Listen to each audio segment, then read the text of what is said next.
दानवराज वृषपर्वा की पुत्री थी शर्मिष्ठा, जो कि देवयानी की ही आयु की थी।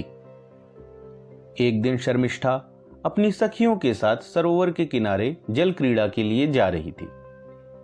उसने देवयानी से भी साथ चलने को कहा। देवयानी राजकन्या और उसकी सहेलियों के साथ चली गई। वहां देवयानी और शर्मिष्ठा के कपड़ों की अदला बदली हो जाने से दोनों में झगड़ा हो गया।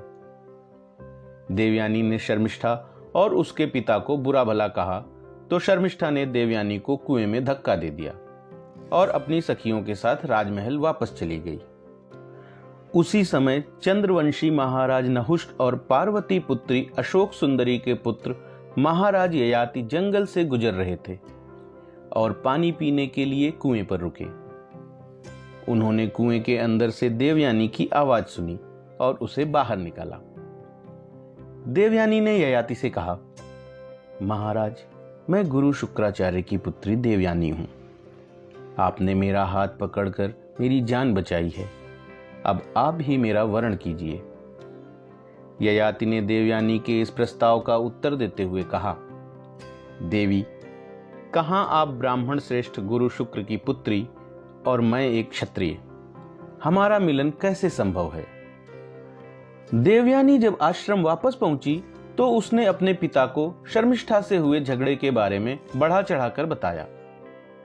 उसने बताया कि किस प्रकार शर्मिष्ठा ने उनको उसके पिता के संरक्षण में पलने वाला उनका सेवक कहा। गुरु को इस बात पर बहुत क्रोध आया और उन्होंने वृषपर्वा का राज्य छोड़कर जाने का निर्णय कर लिया।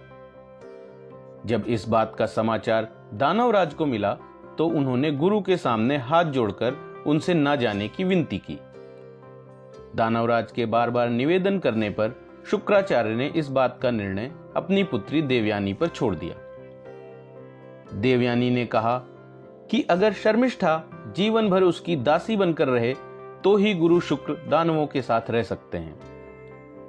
शर्मिष्ठा ने अपने पिता और कुल की भलाई का सोचकर देवयानी की शर्त मान ली और उसकी दासी बनकर आश्रम में रहने लगी। एक दिन देवयानी अपनी दासियों के साथ उसी जंगल में विहार करने गई हुई थी कि उसी समय महाराज ययाति भी वहां पहुंच गए। देवयानी ने ययाति से कहा, महाराज, आप पहले पुरुष हैं जिसने मेरा हाथ पकड़ा है, अब आप ही मुझे स्वीकार करिए। ययाति ने फिर से देवयानी से पहले कही हुई बात दोहरा दी। देवी, आप ब्राह्मण श्रेष्ठ शुक्राचार्य की पुत्री हैं और मैं एक क्षत्रिय। आपके पिता इस मिलन को स्वीकृति नहीं देंगे। उस दिन आश्रम वापस आने पर देवयानी ने अपने पिता से अपने मन की बात कही। पिताश्री, उस दिन कुएं से बचाते हुए महाराज ययाति ने मेरा हाथ पकड़ा था। तब से ही मैंने उन्हें वरण करने की सोच ली थी। आप उनसे मेरा विवाह कर दीजिए। अपनी पुत्री की इच्छा जानकर और कच के शाप को ध्यान में रखकर गुरु शुक्राचार्य देवयानी के विवाह का प्रस्ताव लेकर ययाति के पास गए। ययाति ने गुरु शुक्र का प्रस्ताव सुनकर उनकी बात मान ली और उनका विवाह देवयानी के साथ हो गया। शर्मिष्ठा भी देवयानी के साथ उसकी दासी के रूप में आ गई। ययाति ने देवयानी के कहने पर शर्मिष्ठा के लिए एक अलग महल बनवा दिया जहां शर्मिष्ठा रहने लगी। एक दिन शर्मिष्ठा ययाति से बात करने लगी और उसने ययाति को बताया कि वह दानवराज वृषपर्वा की पुत्री है और किस प्रकार देवयानी की जिद के कारण उसे उसकी दासी बनकर रहना पड़ रहा है।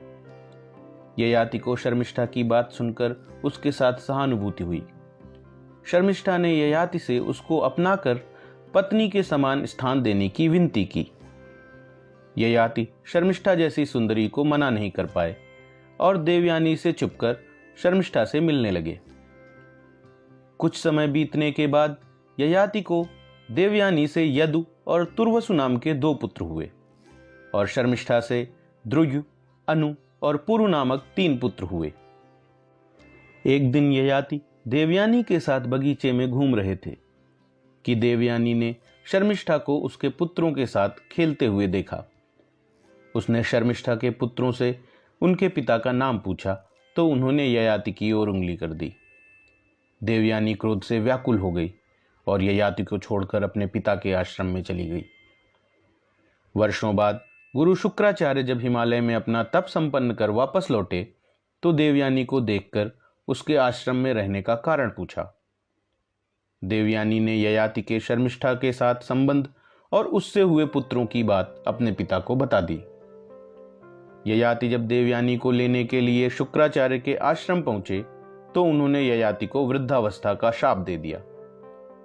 ययाति के अत्यधिक विनती करने पर गुरु शुक्र ने कहा कि ययाति का कोई पुत्र अगर स्वेच्छा से उनकी वृद्धावस्था ले ले तो उनके पुत्र की युवावस्था उनको मिल जाएगी।